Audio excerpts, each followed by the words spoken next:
I got no love for the fakeness. If you wanna play tough and wanna hate this, I'll always show up. I don't ever slow up, no I don't take shit. I got no love for the fakeness. If you wanna play tough and wanna hate this, I'll always show up and make a statement. I don't ever slow up, no I don't take shit. I got no love for the fakeness. If you wanna play tough and wanna hate this, I'll always show up and make a statement. Everything I do so instinctive and so passionate. Every word I move so descriptive like an adjective. I got a vendetta against people who patented being negative when you should be getting after it. I got facts over tracks, this and that, spitting slow, spitting fast. I could roast, I could gas, think I'm okay at last, but I don't know if that can erase all the past. And the pettiness, a reflection of the emptiness. Hilarious, you think you're worth my time, you're delirious. Mysterious, because you hide behind a fake exterior. Inferior, you know I'll always be a bit superior. Get off of me, this ain't no humble brag. I want you to hear words, you can say them back. I want you to feel free from the chains at last, and to believe in what you got, it was built to last, yeah. Now that I've been put through hell, I never got anyone's help. I had to do it all myself. I don't ever slow up, no I don't take shit. I got no love for the fakeness. If you wanna play tough and wanna hate this, I'll always show up and make a statement. I don't ever slow up, no I don't take shit. I got no love for the fakeness. If you wanna play tough and wanna hate this, I'll always show up and make a statement.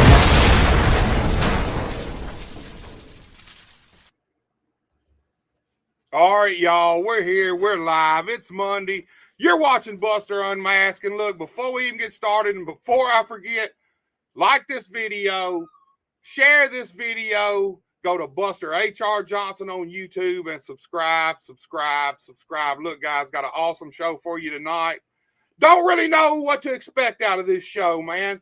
My guest tonight, he's kind of like heads and tails of a coin, man. You kind of don't know what you're going to get. Sometimes you get this cool dude laid back with a demeanor, and other times you get this crazy, psychotic, demonic guy.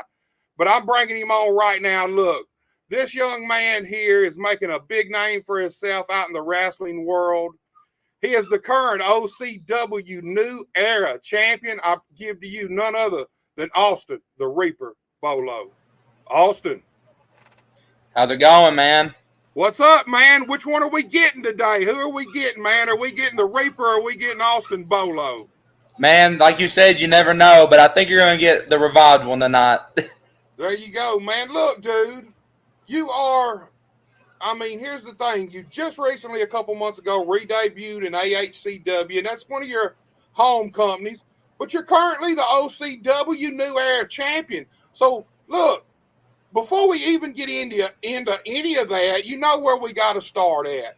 Here's one thing I didn't tell people. You're actually a second-generation pro wrestler. Your granddad, the great Bolo, man, little before my time, I'm going to be honest with you, but I know he was a big deal around our area, especially around the Missouri Boot Hill and stuff. So before we even get into you, talk to me about being the grandson of the great Bolo, man. Well, you know, he passed away when I was 1 year old, but my mom would always tell me these stories whenever I was growing up about how he ran promotions out in New Madrid. He would run promotions in Still, Missouri. He ran a lot of promotions over Still, Missouri. How his biggest rival was Leroy Hambone, right, and how they would have dog food matches all the time. He even did Memphis a couple times, if I'm not mistaken. I found a video of him about a couple years back where he was on Memphis TV. He was tag teaming. Right. And when they call him, they don't call him the Great Bolo for nothing. He was a 400-plus pound man. That was a big man. Right. Like I said, he was a little before my time, but I actually have seen him. I've actually seen him on Memphis TV when I was a kid. And like I said, he's somewhat legendary around our area and especially around Missouri. And like I said, big guy. Man, here's the thing. You got it in your blood, man. It's in your lineage. So let's get on to Austin Bolo, man. How did and when did you actually get in this crazy business, dude? I've always had a love for the wrestling business ever since I was a little kid. And my mom, growing up, would always just tell me, like, hey, you know, your grandpa was a wrestler. If you ever get the chance when you're older, go do it, you know. And so it was right. I was fresh out of college. I only did a year of college. I dropped out. And American Hostile had came to Cooter, Missouri for the first time ever. I showed up to the show. Tina Cook told me to get in contact with Mark Manley. And we talked, and he said at the next show, just show up, and, you know, we'll start teaching you. I said, Right. okay, you know. He showed me the basics from, you know, putting the ring up to tearing it down, taking the back bumps. We've all been through that training, the basics. Right. But I got to doing that, like I did it for a year. It's crazy. I trained for a year, and then they put me in the ring at the next Cooter show. And that's when I debuted in 2018. 2018. It's one of the 2 years. I can't remember. So you kind of started at Cooter, and then you actually started wrestling at Cooter a year later, man. That's cool, dude. That's really cool, man. Yes. And Mark, man, Mark Southern, Mark Manley. Most of the wrestling fans know him as Mark Southern, but awesome promoter, dude. Speaking of AHCW and Tina Cook, man, this past Friday night, we were on the river, Caruthersville, Missouri, right on the banks of the Mississippi, man, had the Tina Cook first annual Memorial Cup tournament, man. And, man, you were in that tournament, man. Let's talk about the tournament because, man, you kind of breezed through that first round, and then that's where we kind of get into, did the Reaper take over too much? I mean, obviously, all night long, all we got at AHCW was the Reaper anyway, but, man, you were on your way to that second victory, and then boom, man, you blowed the mist all over Tommy Too Good. And when I say all over him, I mean he was pretty much black or purple from head to toe, face, chest, everything. Knocked him out of the tournament, but it also knocked you out of the tournament because you lost by DQ. So talk to me about what brought that on and what it was like to even be in the first annual Tina Cook Memorial Tournament. Well, I'll start with that last question you asked me. It was an honor, for one, because a lot of people don't know that Tina Cook got me my start. Fun fact, Tina Cook paid for my first ever Missouri license. Wow. She bought me my first pair of kick pads. She really was a wonderful woman. And a little backstory is when I was 16, I worked with her son David at Crothersville at the rec center. So I would always see Tina here and there, and Tina just loved the Reaper. Would just love. Hey, Bolo, wish you come to MCW. I miss MCW too. All they gotta do is reach out to me, and I would love to come back. I miss you guys too. Alicia Wayne, huge MCW fan supporter. Anytime anybody comes on that's been on MCW, she's here. Thank you, Miss Alicia. But back to Tina. Ultimately, just being a part of Tina's show, I would call that Tina show because that whole show was for Tina. Right. It's an honor, and it meant a lot to me to be a part of that because she got me into here. But to go to the tournament, anyways, so the Reaper, Tommy Too Good, he's been a thorn in the Reaper side for. Well, before you even get on that, let's give him a little bit of back history. You just recently re-debuted at AHCW, 2 months ago? Yes, New Madrid? New Madrid. And here's the thing. It's like you had your sights set on Tommy Too Good. He actually had just finished a match when I think just. You know what? I was mistaken. It was Wardell, Missouri. There you go, Wardell.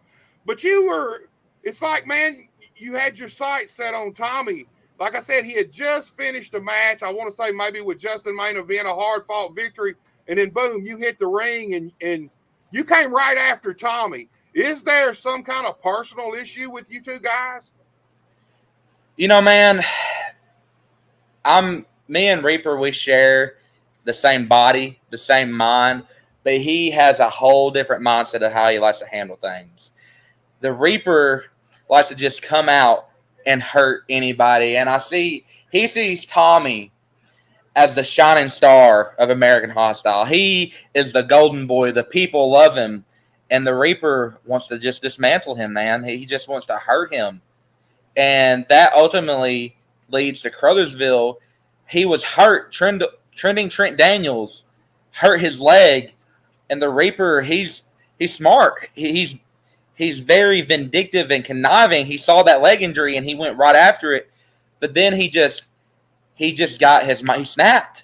And then he's like, I'm going to spit the devil's blood all over his face and burn his eyes. Man, and I'll say this, and I see people spit the mist on the big time and all over the place. I don't think I've ever seen anybody get covered in mist the way Tommy Too Good was covered in mist. I'm talking, he was hit from his forehead to his waist. He was pretty much completely black with the mist, man. Yeah. It knocked him out of the tournament. He couldn't go on because he actually advanced because you were DQ'd, but he couldn't go on and go any further in the tournament because he couldn't see. They ended up having to take Tommy Too Good to the hospital, get his eyes washed out. Yeah, that devil's blood is no joke, man. I'm telling you, the Reaper, he's a force to be reckoned with, man.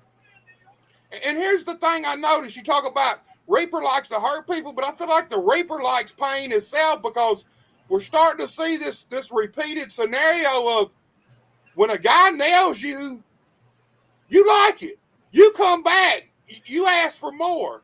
What's going on there? Does it take the Reaper? Does the Reaper need a little bit of pain to really get kicked in gear? Yes. Reaper's big quote is pain is pleasure. So he enjoys to feed off that pain. He loves to take that punishment. He just loves it. He wants to bring out the darker side of people, and he feels like he can really do that by pushing people to get aggressive. Man, and here's the thing. Like I said, you knocked Tommy Too Good out, but you knocked yourself out because you got disqualified. The ref seen you blow the devil's blood. You got DQ'd. But before that, you had another opponent named Tyler Bodine, the American Outlaw, and this is a big cowboy, country boy dude. Talk about what it was like stepping in the ring with that big dude, man. You know, the Reaper doesn't, he has no fear. He doesn't care how big you are, how strong you are, how small you are. You're just prey. You're just prey to him. I seen some of that you were stalking him at times. Yeah. The Reaper, he's very smart. He likes to play with his food. He likes to bring out that aggressive side because when they start getting aggressive, they lose control of their mind and sense of who they really are, and then they start to slip up. So talk to me about what it was like facing this guy because literally probably 425 pounds. He's probably 6'2", maybe even 6'3". He's a big guy. Got a lot of experience, man. Wrestles a lot around Missouri and different places. Pretty good name for himself out there. And you got the Duke on him at the end of the day. You didn't even have to spray no mist on him. So talk to me about just facing this big guy because are you used to facing guys that big? I've faced my fair share of giants. That is no secret. I've done it at MCW. I've done it at OCW, and I've done it at American Hostile. I've even done it at RWE. I've seen my fair share of giants. So going into that match to face a guy of his stature and his size and weight class, it was intimidating, but I wasn't scared. He was a big guy, but I was faster. I was smarter. Well, I'm not going to say me. He was smarter and faster. Yeah, I noticed that too. I noticed the Reaper really likes to play mind games with his opponents, not just his opponents, everybody from the fans to the boys in the back to his opponent in the ring. The Reaper loves playing mind games. Talk to me a little bit about the concept behind the Reaper. Who is the Reaper? What brings the Reaper out of you? Because here's the thing, like I said from the start, you're almost like two different guys at times. Sometimes, like right now, we got the cool, laid-back, mild-mannered Austin Bolo. But then, man, when that flip seems to switch, get switched, it's like a whole different guy with a whole different mentality and a whole different attitude. So talk to me about where that switch is, where that trigger is, and how did the Reaper become? So it's crazy because the Reaper came first. There was no revived Austin Bolo. The Reaper was always first. But I got into this mindset of trying to cage the Reaper. So when I'm like this, the Reaper is caged inside of my mind. But to get that flip, he's hungry, or I take massive head trauma and he leaks out, if that makes sense. Man, it's a look. I say it on the commentary. I said it Saturday night. The Reaper is psychotic, demonic, and absolutely just plain crazy is the way I see it. It's like something totally different takes you over, and you become a different thing. You're almost not even a person anymore at times. No, I'm not. The Reaper, he's not a person. He's death. He's death himself. He thrives on pain. If this makes any kind of things clearer for you, any match that the Reaper has been in, the person that the Reaper has been in the ring with has not left the same. Right on. I dig that. Well, look, you mentioned it. You got your starting with, see, that I didn't realize that AHCW is where you actually started at from square one. So let's talk about AHCW for a minute and what AHCW itself means to Austin Bolo and the Reaper, since the Reaper came first, because without AHCW, there may not be a Reaper. Talk to me about AHCW, the company. Do you feel like that is your home? Yes, that will always be my number one home. That is who gave me my start. That is who put me on the map. And a lot of guys, we talk about putting ourselves on the map, but we ultimately got to go back and thank the people that put us there. Because without those people, no one would know who we are. We wouldn't have got the chance to even break out into this scene. Right. And there's a lot of guys in the indie scene, a lot of guys that they are either going to be comfortable with staying where they're at, or they're going to want to push to the next level. And, I personally, I'm trying to climb. I'm trying to climb that ladder. But with American Hostile, it feels really good to be back. I feel like I'm here to actually accomplish some things in Missouri. I've never won a title in Missouri, so that is something that is on my bucket list with American Hostile. But I do have some stiff competition with American Hostile, with that being said, too.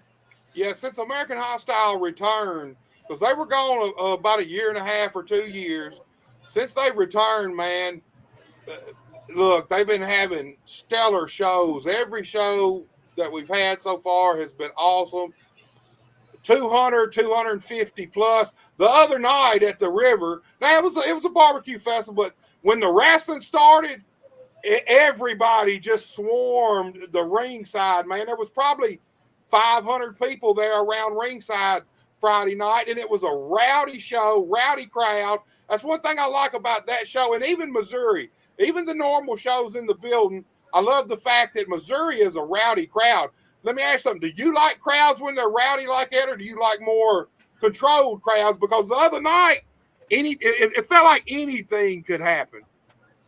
Man, I just love the crowd being there, being into wrestling, because even though I'm in there in the ring and I'm not a fan, I can feel their energy of like if I was sitting out there with them. Right. They were spectacular. I don't care if they boo me. I don't care if they were cheering for me, because there were people there that have seen me at other shows I heard Reaper chants, but I heard a lot of people boo me too, which that's another good thing, is that you know you've done your character well whenever you can get mixed reactions and you're over with the crowd, good or bad. Dude, the other night I really was surprised. There were a couple of pretty stout Reaper chants at times, man. There was. That kind of surprised me a little bit, especially with the crowd the way it was and the kind of night it was. Everybody was kind of on edge. The fans, the wrestlers, us announcers were on edge. AHCW has those kind of shows, though. Here's the thing. When you go to a wrestling show, if you walk in the building and it's just dull and dead, you can bet when you hit the dressing room, the boys are dull and dead. But if you go in a building and there's people moving around and having fun, and you cross through the curtain and you go into the dressing room, I guarantee you the dressing room has energy. Guys are out back there, they're bullshitting, they're busting each other's balls, they're having fun. And that energy, you don't have to say it, that energy floats out into the front, man. And that's one thing I love about AHCW, man. They always have energy. To me, your dressing room is where it all starts for a wrestling show. I agree. I 100% agree. If your boys are like turtles on a log, just sitting there soaking up the sun, then your show is more than likely going to be dull. Your fans are going to be down. But if your boys are having fun, they got energy, they're excited before the show even starts, the crowd can feel that energy. And they're excited. Oh, absolutely. I agree. That's why I love American Hostile, and that's another reason why I love the company that I'm working for every Saturday, Out of Control, because the boys in the back, from creative to the booker to the management, everybody just gets along so well, and everybody it flows. The show flows. The people flow. The guys flow. Everybody comes back with a smile on their face, even after their matches. We could go out there and beat the hell out of each other, and we're happy because the fans loved it. Right, and that's what you need, man. That's where it all starts. I mean, that's where you're good. That's where a great wrestling show starts. It starts with the guys. It starts in the back. It starts with the boys. If the boys are miserable, the show's going to be miserable. If the boys are having fun, you're going to have a good show. It's just as simple as that. In my experience, it's always like that. Well, let's talk about OCW, because here's the thing. One thing I have noticed, man, OCW is starting to really pack the house all the time now. I know after COVID, it took them a while to get back started. And I know when they first started, a little rough getting the crowd back in there. But now, man, every time I see any footage from OCW, the arena's full. Oh, dude, absolutely. There for a while, I've been with OCW for over a year now, since last year in, I want to say February, after RWE closed down. I went to Out of Control Wrestling, and you know, I was still trying to figure out who revived Austin Bolo was, because I just really came into that side of being that person, right. And I feel like I've really established that gimmick at OCW. And dude, the atmosphere is great. We've got great food. We've got great fans. The fans absolutely love that show. And it's a small building, but, man, we can fit 200 plus people in there. It's nice, though. I love the way it's set up. It's nice. It's a wrestling venue. I've never actually been in the venue myself, but you can tell when you watch it, man. It's just, you can tell it's got atmosphere. It's got I'll be honest with you, it reminds me of Osceola when it first opened up, when Moondog and LaFonce first started it. That's the feeling I get off of OCW, and that's the kind of crowds I'm starting to see now, those same kind of crowds, because it took a while to get Osceola. Look, when that thing first started, me and my brother were the first two guys on Moondog's roster. And for about 3 months there, when it first opened up, we'd go out there and there'd be 4 or 5 fans. We'd get to the back, man, what are we going to do? Dog said, we're going to run till they come. 3 months later, go.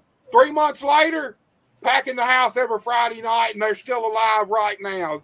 The company's still going right now, being successful. And that's the one thing I do love about OCW. I'm going to have to come live sometime when I'm down there. Sometimes if I'm down there visiting family or something, I'm going to have to come to the arena on a Saturday night and actually watch the show live. But here's the thing. You are the OCW New Era champion. So explain to us what the New Era Championship is? Well, before the New Era title was created, it was the United States title. But we all sat down as a group collectively at Out of Control Wrestling, and we really care about the guys' opinions, the guys and girls in the locker room's opinion. And you don't ever really hear New Era Championship. You don't. You hear middleweight or open weight, or you hear US, or you hear those mid card titles, and then we were like, the New Era title is not going to be a mid card title. That's going to be OCW's title. We have our heavyweight championship. Don't get me wrong. Right. But the New Era title is the people's title.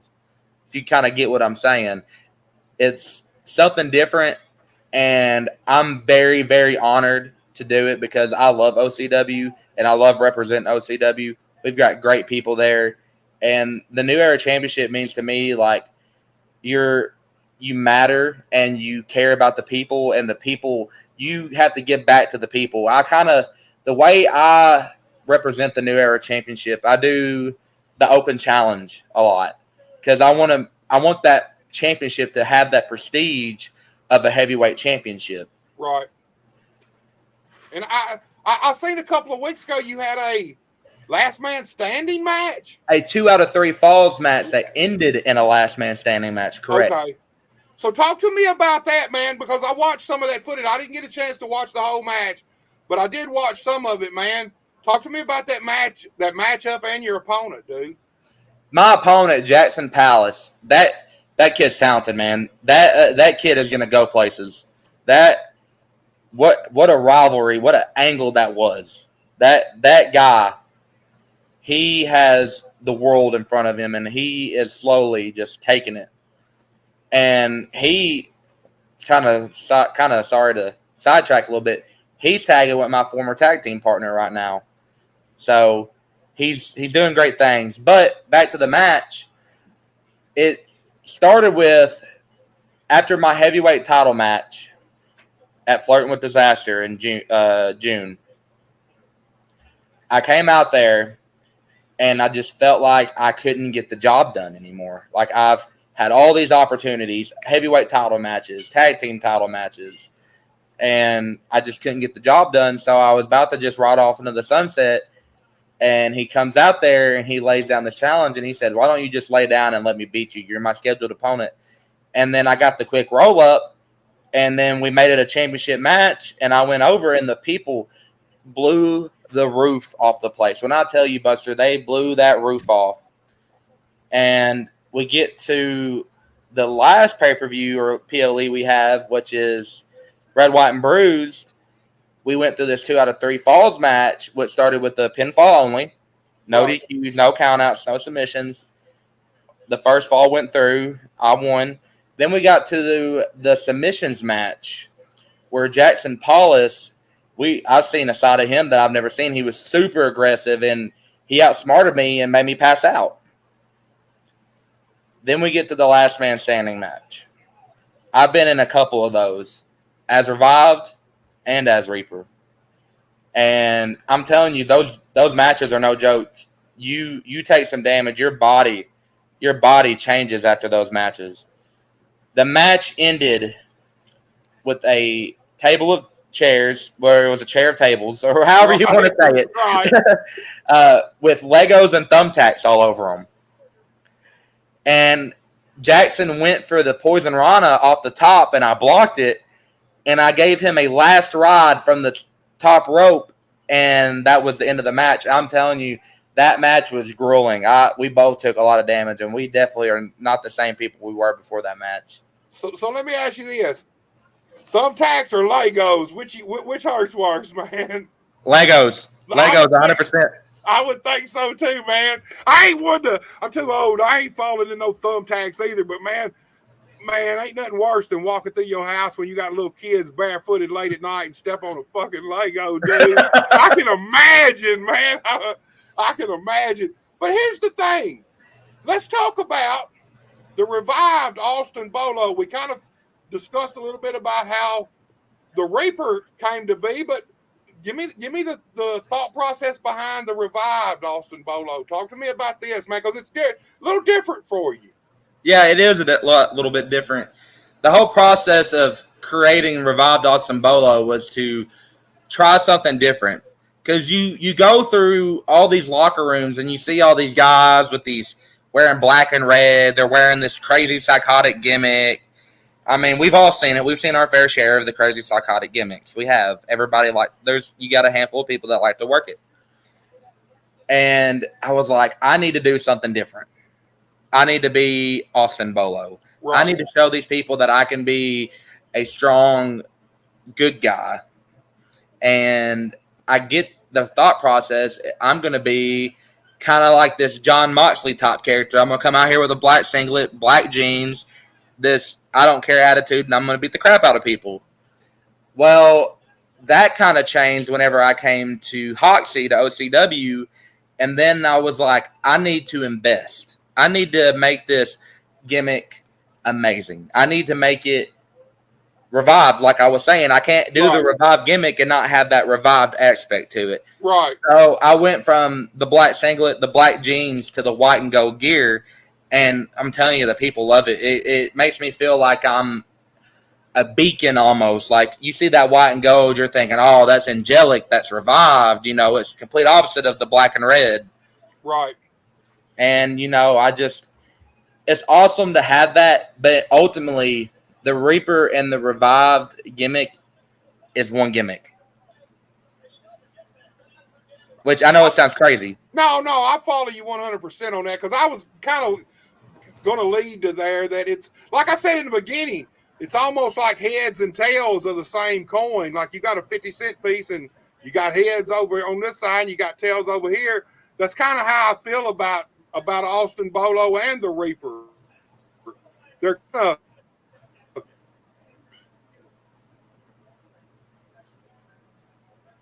they have differences, but they're all the same foundation. Yes. I guess is the way I could say it.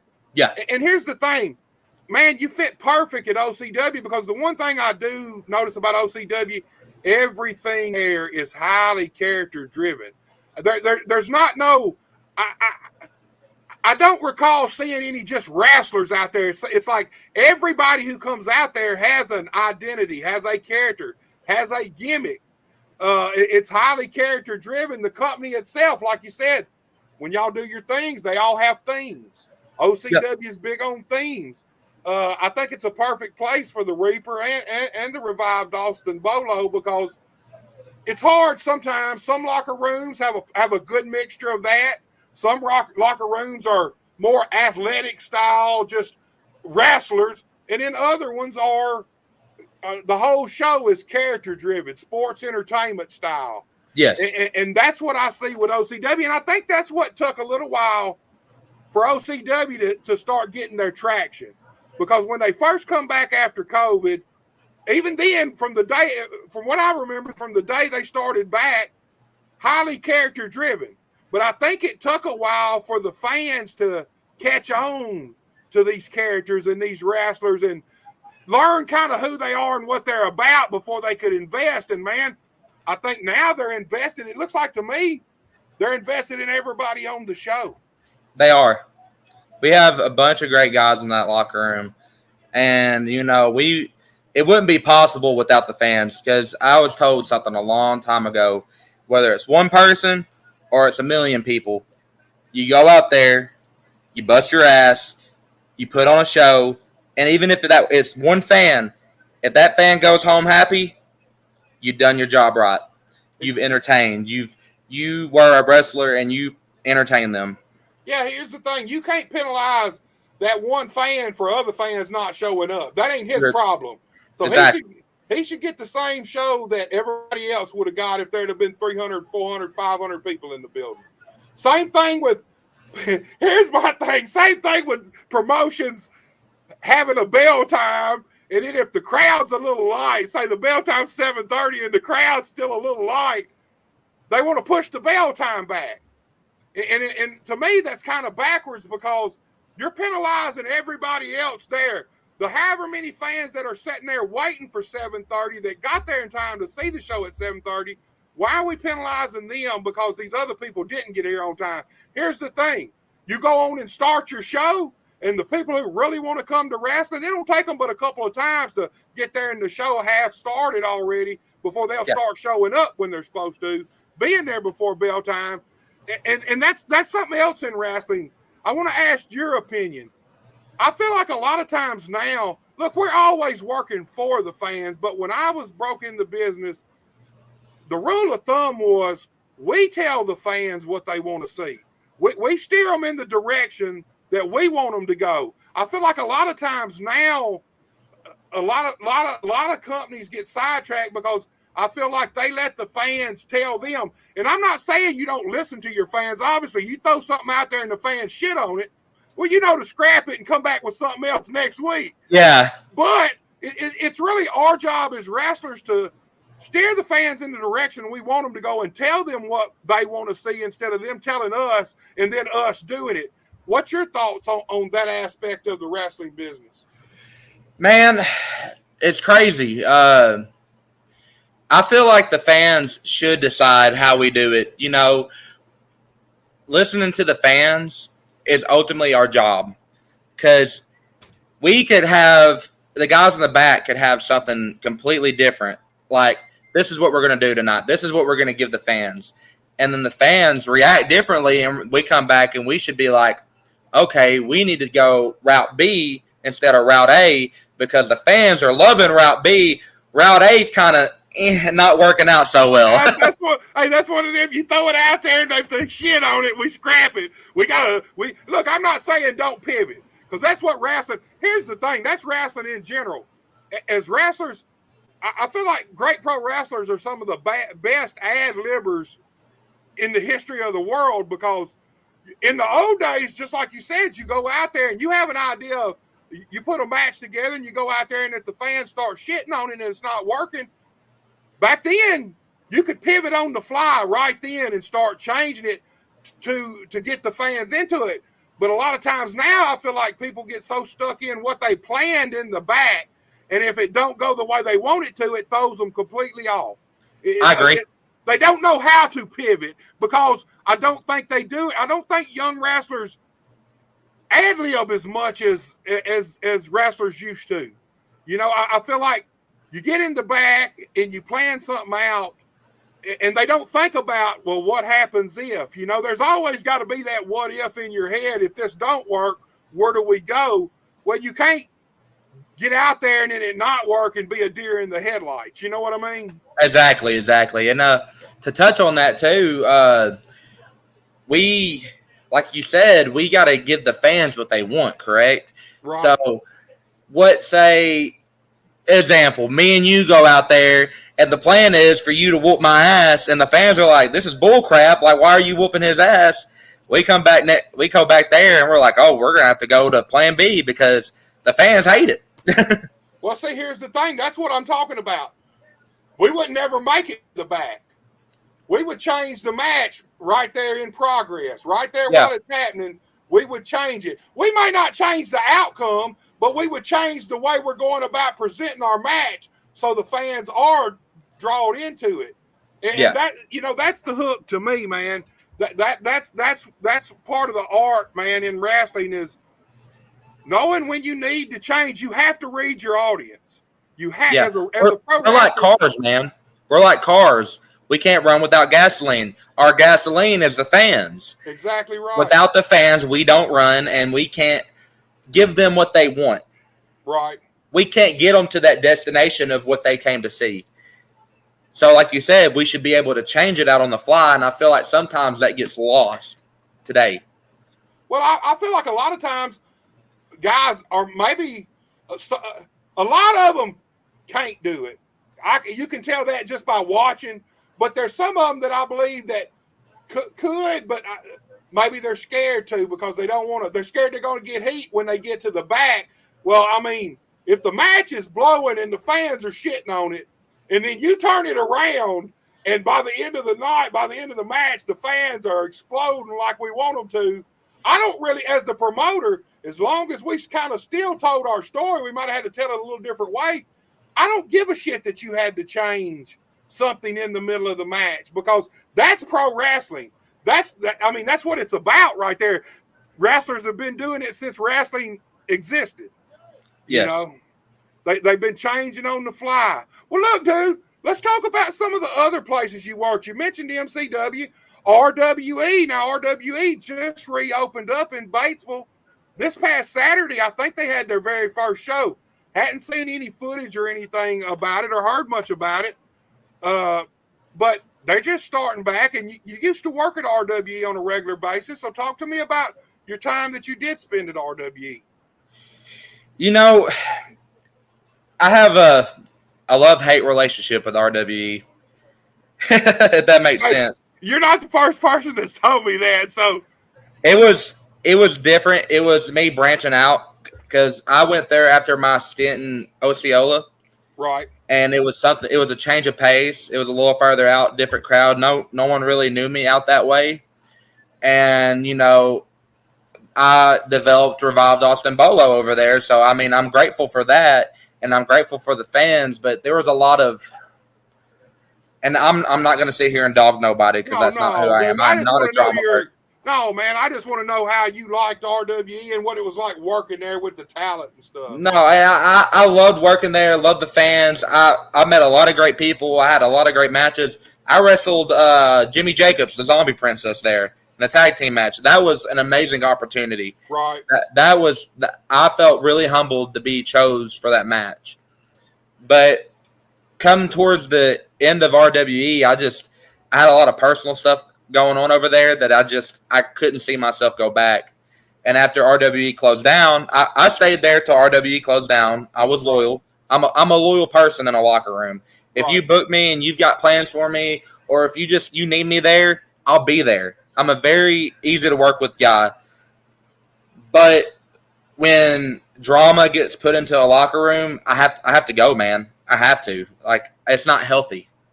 Man, and it's hard. It's lucky you work anywhere, man. Yeah, I know. Right, and it's crazy. That's what I love about Hoxie, man. If we have drama, it is like the incy bits of drama, if any. Right. It is so relaxing there. Like, I feel like I can go in that locker room, I can bullshit with the guys in the back, and I can go out there and be the best version of me I can for the fans, then come back and keep bullshitting with the guys, and then watch all the other guys' match. And, you know, we sit back there and we love each other. We're a good locker room, and I love to feed off everybody. Like, I love criticism, man. There's a way to criticize somebody without putting them down. Right. Because I'm going to give you something. My second time ever training, when I was first breaking into the business, I got told that I didn't look like a wrestler. I didn't have a spray tan. I wasn't muscled up enough. I wasn't skinny enough, and I was told to quit and not keep going. So but I use that as who told you that? Derek King of all people. Damn, Derek King. Yep. Yeah, that sounds like a Derek thing, man. Yep. Damn, Derek, man. I mean, Derek's Derek, man. Yeah. You gotta love him. You gotta hate him. and I mean, here's the thing about Derek.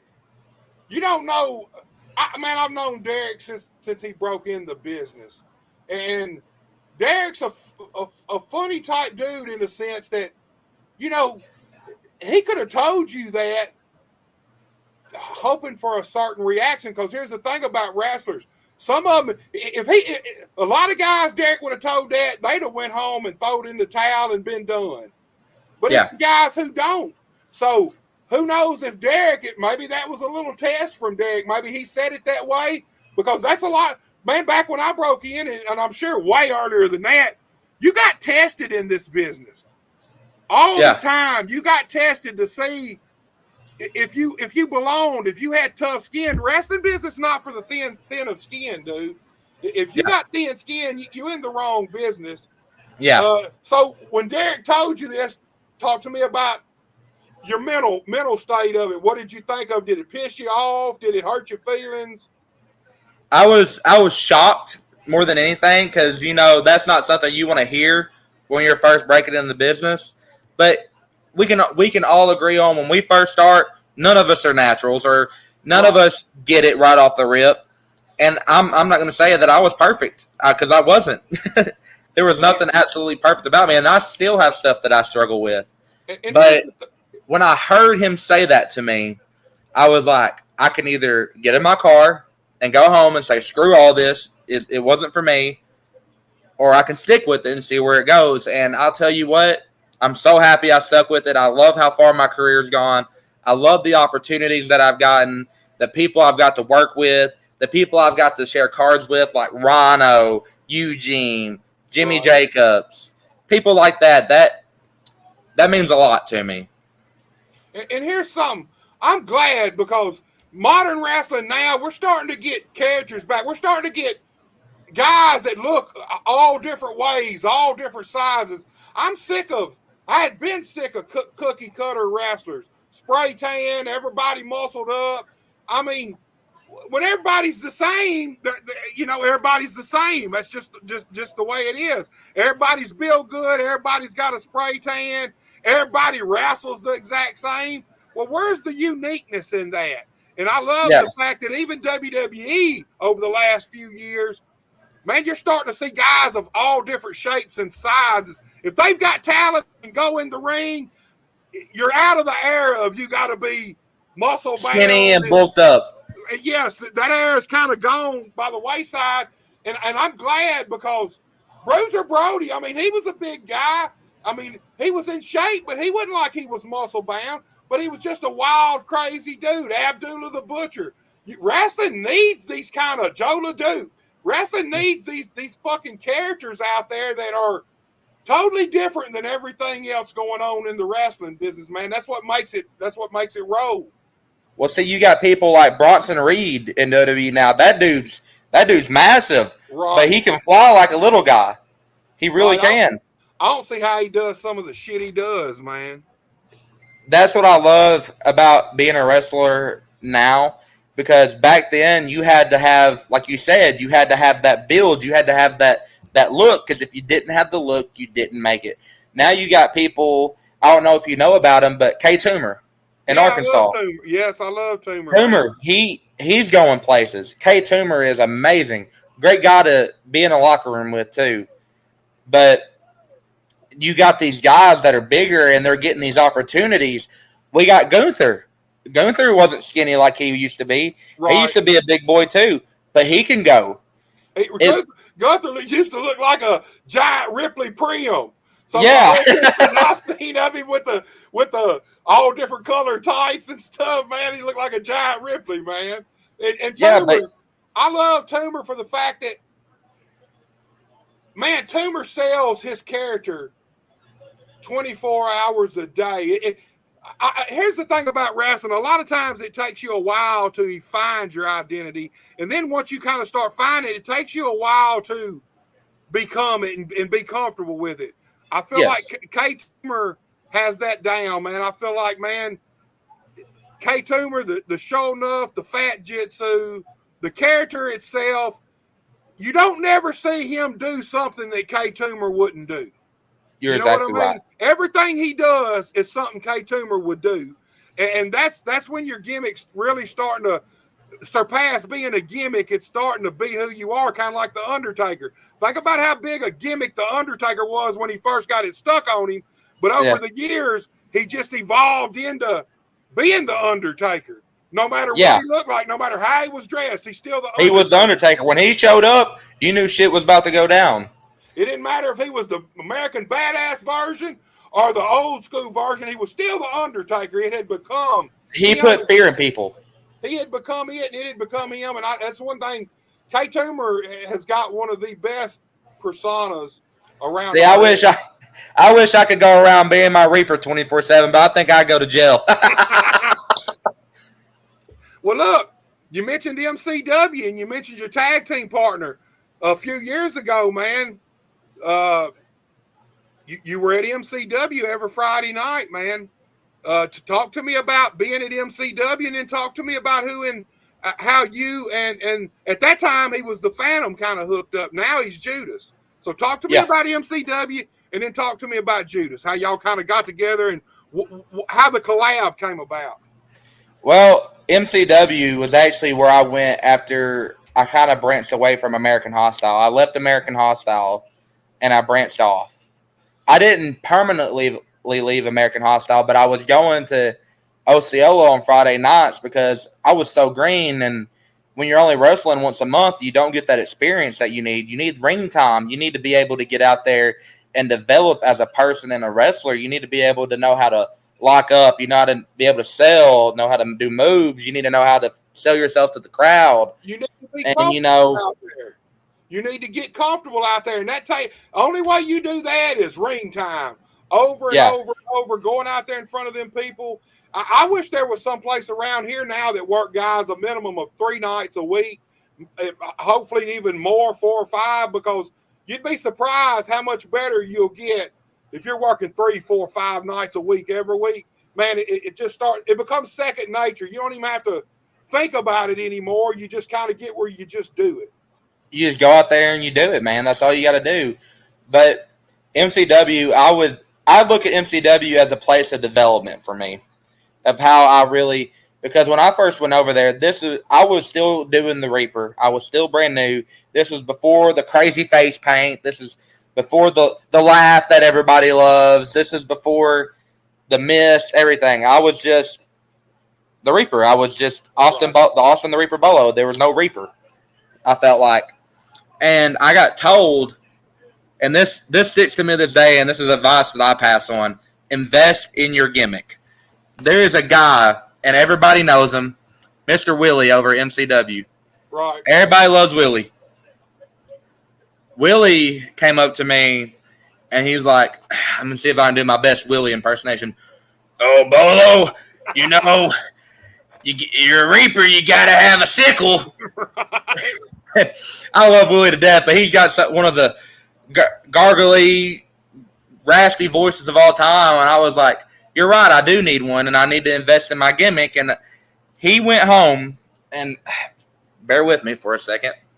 He went home, went to his shed, and made my scythe for me. There you go. And I've used it ever since. It's went out with me every time that I've used it. But that was one of the best gestures I ever got at MCW, was that. And I felt like when I got that scythe, I was like, now I really I gotta do something. I gotta look the part, you know? Right. So it started with the Reaper had eyeliner on and crosses going down his face. I remember that now that you say that. I remember seeing that, man. And, you know, I got to it and I was looking at it. And then Hunter at the time, he was Hunter Storm. He had tagged up with me. We tagged one night together. He just started back. He's the son of JT Storm. Right. He used to be a part of the Hambones. He came up to me and he's like, dude, I had a lot of fun tagging with you. Let's do something with this. I said, let's be a tag team. Let's establish ourselves. So we did, and we both did the eyeliner there for a while. Then Hunter came in one night with his face painted. I said, I think I need to start doing that too. And a lot of people don't know this. My sister, I love her to death. She actually came up with the Reaper design. I sent her a couple of pictures that I found on Google, and I said, can you do something with this and just make something for me? She's like, give me about a couple days. I'll practice on myself. She sent me a picture, and I said, that's it. That is the one. That is it.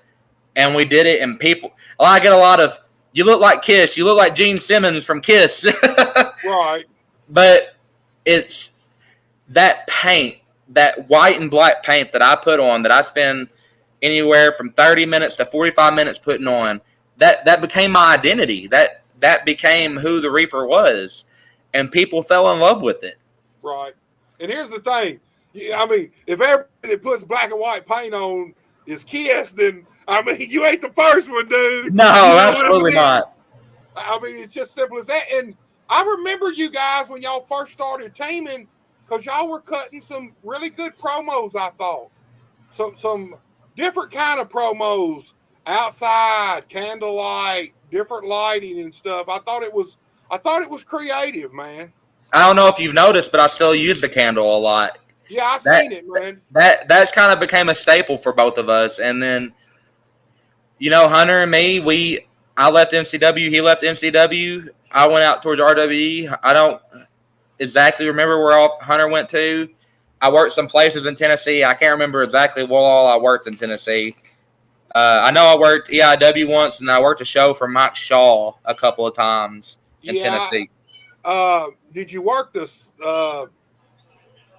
down towards Dyersburg after the tornado? Sandburg? I can't remember what town it was.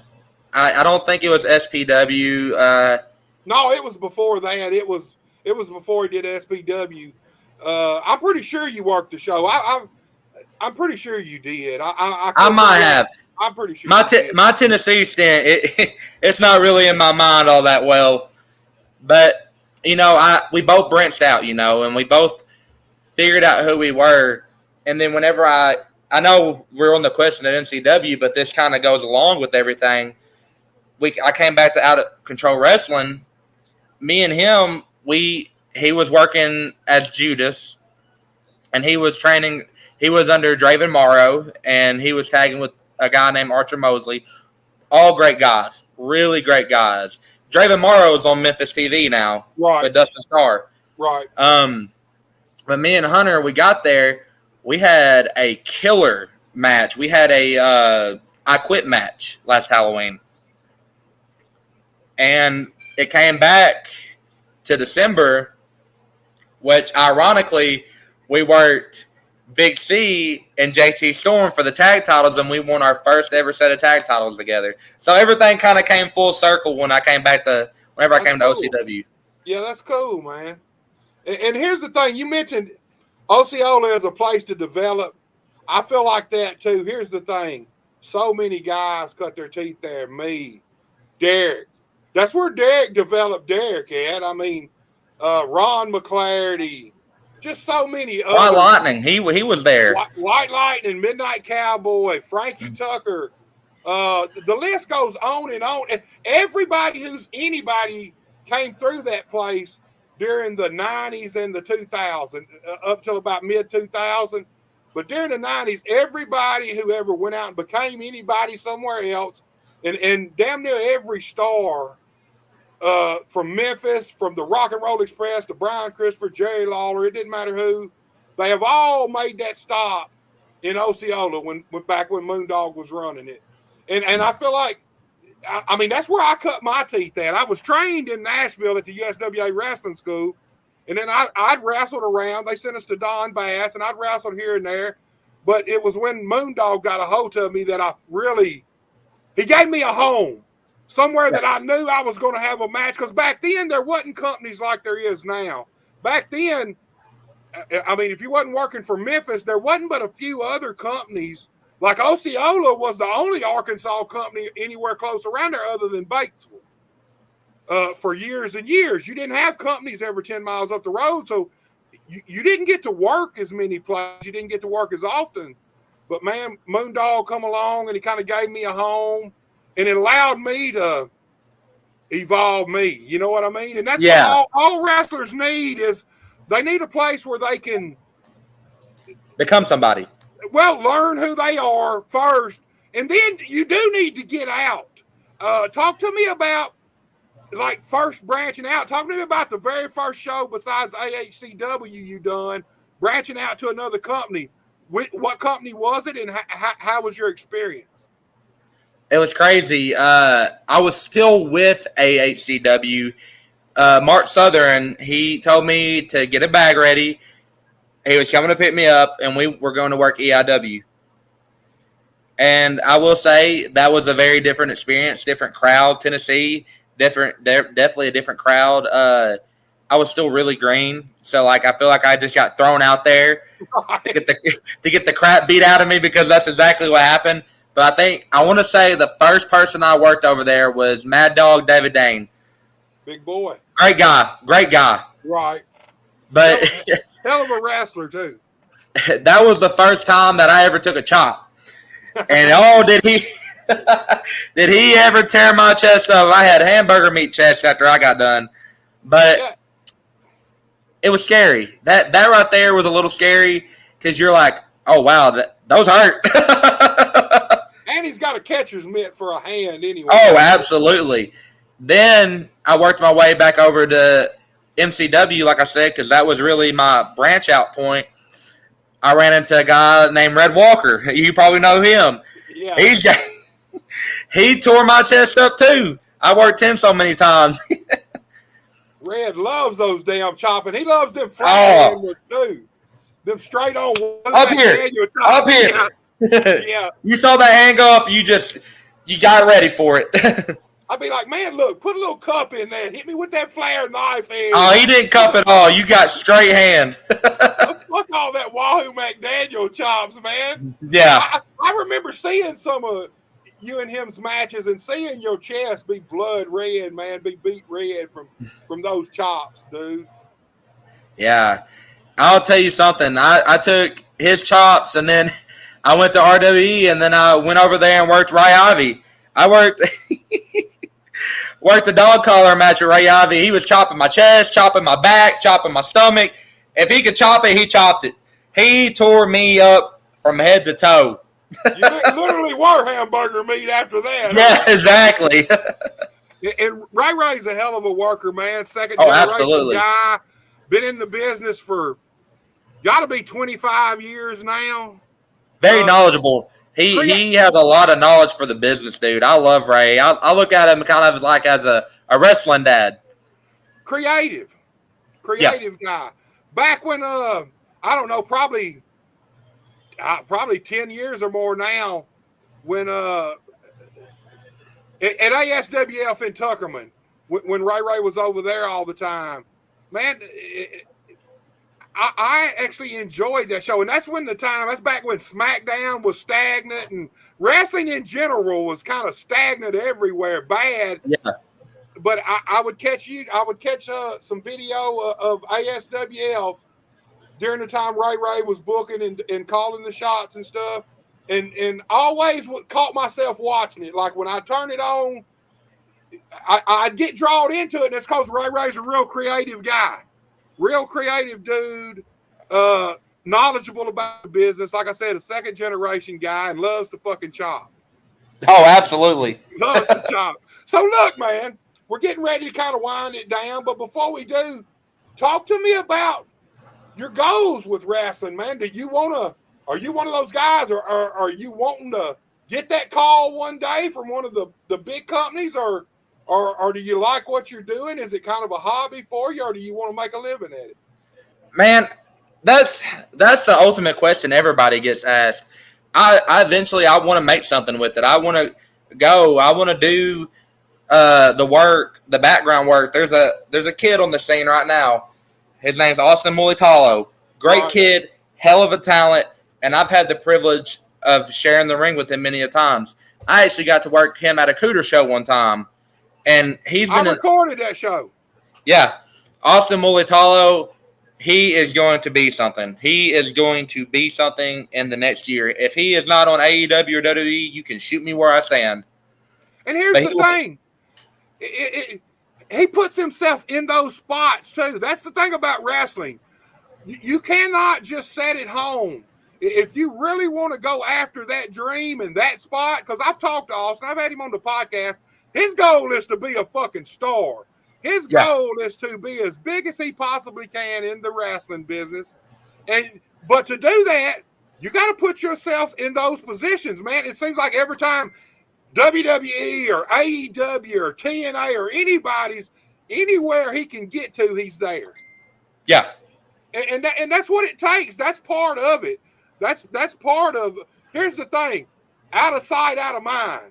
If you ain't there in their face, there's 10 other guys that are looking for that same spot, that they're looking for a spot to fill where it might be you if you were there, but since you ain't, they got to choose another guy. There could be 10, there could be 50, there could be 100. But you got to if you want a chance, you got to keep yourself in their face. You got to be persistent. Right. That's I've talked to Austin a couple of times, and he gave me some advice about taking that next step and what I need to do, and I've went about it, and I've done a couple of things, and hopefully whenever they come back around, maybe I can get in there, even if it's just setting up the ring for WWE or You know, going out there doing background work as a background character, doing security. You know, it's a foot in the door. And here's the bare facts of it. Look, all of us want to be a star. But here's the thing. Say, like you just said, even if it's setting up the ring, I bet you the ring crew makes a nice yearly salary for WWE. You know what I mean? Absolutely. Lot more than you're ever going to make working a normal job if you're a normal person. So even if you got there and you didn't get to wrestle, but you got a job doing something else there that was way more money than you was ever going to make at any real job in real life anyway, what does it matter? You're still there. You're still part of the show. You're a vital part of it. Man, let them fire me a big check off to be ring crew guy, dude. Well, I mean, look at people like Damian Priest, MJF. Right. All those people, they started doing security for these companies. And now look, you got MJF, probably one of the greatest heel of our generation, of all time. Right. In AEW. And then you've got Damian Priest, who just came off a 119-day World Heavyweight title reign. I mean, you can do it as long as you show up. And like you said, you got to be in their face. You got to be like, hey, I'm here. I want to be here. I'm willing to put the miles in. And wrestling's built on rejection. Just because you don't make it the first time, that don't mean it's over. Keep going back. Stay in their face, because a lot of times wrestling's a lot about heart. They might not see you as the next Shawn Michaels, but if you show up enough and you stay in their face enough and you got enough heart, they may eventually find something for you, maybe even in the wrestling ring. If not, you might. There's so many other opportunities: refereeing, security, ring crew. Like I said, ring crew, man. I'm sure the WWE ring crew is making $100,000 a year at least, probably. Oh, absolutely. I mean, probably more than that, but just in general. Well, look, if you could have one dream match with one opponent, it could be anybody in the world, big time, around here, it does not matter who would it be? I have to go to the guy that inspired me to be who I am today, Edge. Edge, you're an edge head, huh? I'm an edge head. I like you can tell by the long hair. So, since you said Edge, let me ask you this, because this is my theory on it. I believe if Edge had not had to stop wrestling when he did, he'd have been the biggest star in the wrestling business. He would have been on the same level, which he's really on the same level with John Cena and guys like that, but he kind of lost 10 years, you know what I mean, of his career. You don't get that back. Right, and I 100, here's my theory. American Dream, Dusty Rhodes, one of the coolest gimmicks, just the name and everything. Rated R superstar. You don't get no fucking cooler than that. No, you don't. Especially when a young Edge, long hair, somewhat looked like Sebastian Bach a little bit, looked like a fucking rock star. Man, when he developed that rated R superstar, my theory is if he hadn't had to stop when he did, very well was probably going to be the biggest star in our business for several years. I feel like he would have definitely been a world champion more times over than what we expected him to be. Because, I mean, he's got so many memorable moments, man. He's got the Lita scene. He's got the spinner belt he made.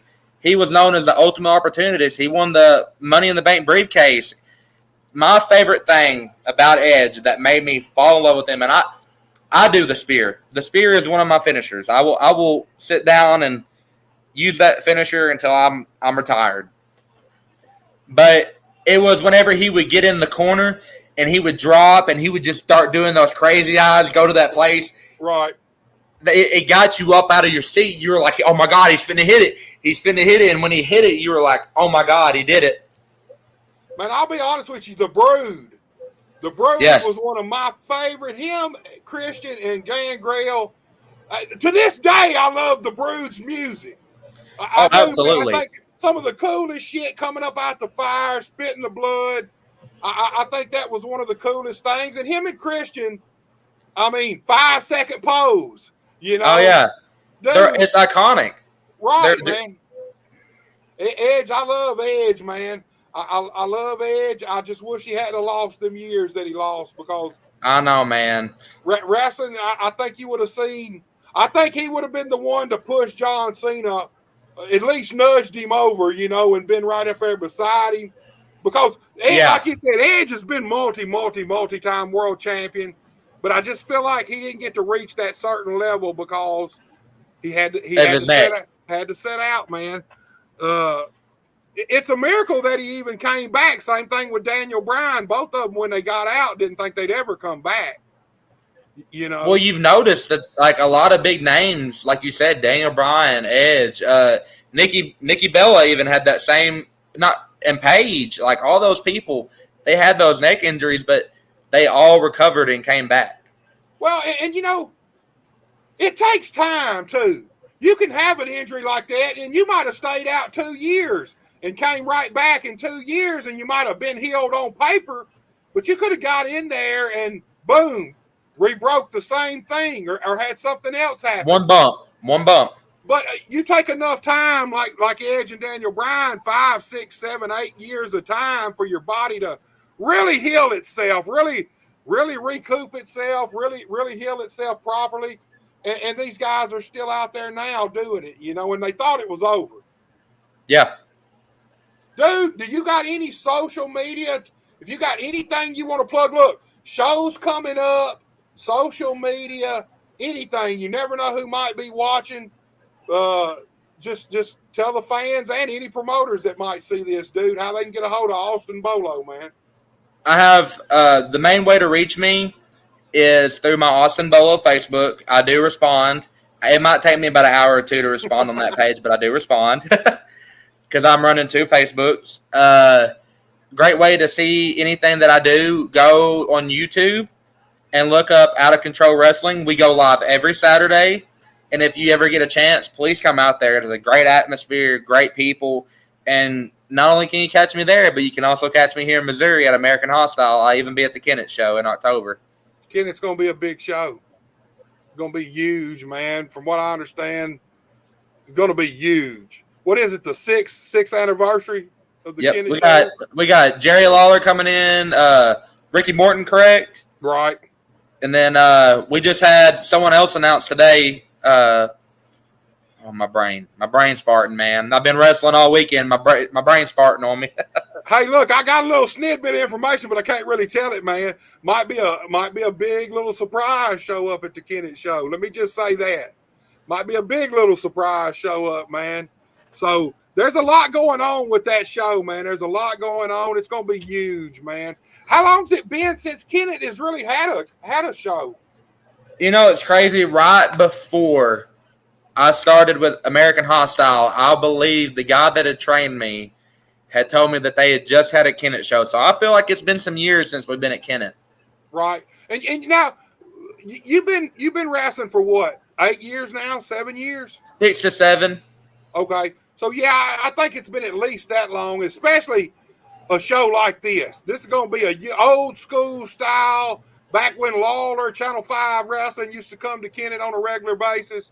Going to be that style of show. So anybody out there around Kennett, if you want tickets, as soon as they go on sale, you better keep your eyes on American Hostile, the Facebook page, because as soon as they go on sale, you better snatch them up because I got a feeling they're going to sell out quick. They're going to go. Dude, been my pleasure, man. I've been looking forward to this. We've had it booked for a while. I've been looking forward to getting you on here and kind of talking to you, man. I've enjoyed working with you at American Hostile, dude, and I appreciate you so much for coming on and giving us your time, dude. Of course, I appreciate you having me, man. I love doing the podcast, and I would do it again 1,000,000 times over. Thanks for giving me the opportunity and the platform to tell people who I am. Yes, sir.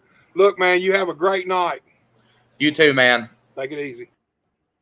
All right, guys, you seen it right there. Austin the Reaper Bolo. OCW, Hoxie, Arkansas, every Saturday night. October 12th, Kennett, Missouri. Next AHCW show is going to be huge. You can catch Austin there. You can catch him at OCW every Saturday night in Hoxie, Arkansas. Go check him out. Cool young man. He is the new OCW New Era champion right now. Awesome show they have, packed house. Awesome concessions. And I ain't just saying it. I've never been there, but every wrestler I talk to, that's the one universal thing. Hoxie has one of the best concession stands anywhere in the business. Go check them out. Look, guys, We're back Thursday, 7 p.m. It's the Referees Roundtable. I got Brandon Blade. I got 2 Count Alan Lentz. And I got Chuck Norbert. And Chuck Norbert is a wrestler. He is a referee turned wrestler. Alan Lentz, he's dabbled in the wrestling a little bit. He's mainly a referee, but he's an aspiring wrestling manager. And Brandon Blade said he's the most professional referee in the business. This Thursday night, 7 p.m., do not forget to tune in. I want to thank everybody who tuned in tonight and watched the show. Don't forget, like this video, share this video, go to Buster H.R. Johnson on YouTube and subscribe.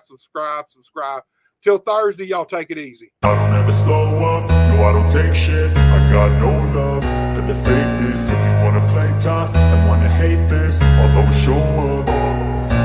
I don't ever slow up, no I don't take shit. I got no love for the fakeness. If you wanna play tough and wanna hate this, I'll always show up and make a statement. I don't ever slow up, no I don't take shit. I got no love for the fakeness. If you wanna play tough and wanna hate this, I'll always show up and make a statement. Everything I do so instinctive and so passionate. Every word I move so descriptive like an adjective. I got a vendetta against people who patented being negative when you should be getting after it. I got facts over tracks, this and that. Spitting slow, spitting fast. I could roast, I could gas, think I'm all